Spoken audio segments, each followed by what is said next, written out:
যে একটা ছোট্ট মতো বাঁধাকপি পড়েছিল, আজকে খুব ঝালঝাল আর চটপটা খেতে ইচ্ছে করছিল, তাই ভাবলাম এটা দিয়েই কিছু বানাই। তবে আজকে মাঞ্চুরিয়ান বানাবো একদম দেশি স্টাইলে, ঠিক আমার মায়ের মতন করে। মা ঠিক এইভাবেই বানাতো। তো প্রথমে বাঁধাকপিটাকে ধুয়ে ছোটো ছোটো করে কেটে নিয়েছি, এখানে একটু বেসন দিয়েছি আর একটু ভাজা মশলা দিয়েছি। তোমরা এখানে জিরে গুঁড়ো ধনে গুঁড়োও দিতে পারো। তো ভাজা মশলাটা কিন্তু একটু বেশি দিতে হবে, পরিমাণ মতো নুন দিতে হবে, আর কাশ্মীরি লঙ্কার গুঁড়ো দিয়েছি আর ধনেপাতা দিয়েছি। চাইলে কিন্তু কাঁচা লঙ্কাও দিতে পারো কুচি কুচি করে।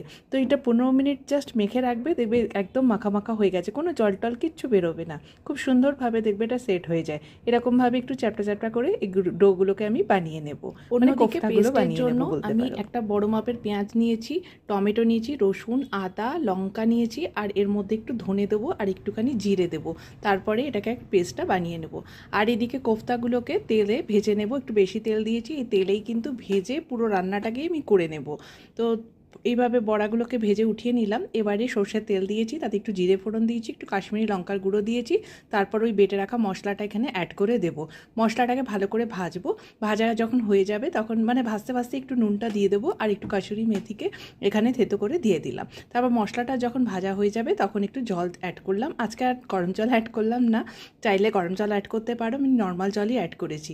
তারপর জলটা একটু জাস্ট ফুটে উঠবে, তখন বড়াগুলো দিয়ে আরও 2-3 মিনিট ফুটিয়ে নামিয়ে নেব। আর নামানোর আগে একটু ধনেপাতা ছড়িয়ে দিলাম, ব্যাস রেডি হয়ে গেল বাঁধাকপির কোপ্তাও বলতে পারো, আবার বাঁধাকপির মাঞ্চুরিয়ানও বলতে পারো, তবে একদম দেশি স্টাইলে, ঠিক আমার মায়ের মতো করে আমি আজকে বানালাম। তো আশা করি রেসিপিটা তোমাদেরও ভালো লাগবে। তাহলে দেখা হবে অন্য একটা নতুন ভিডিওতে।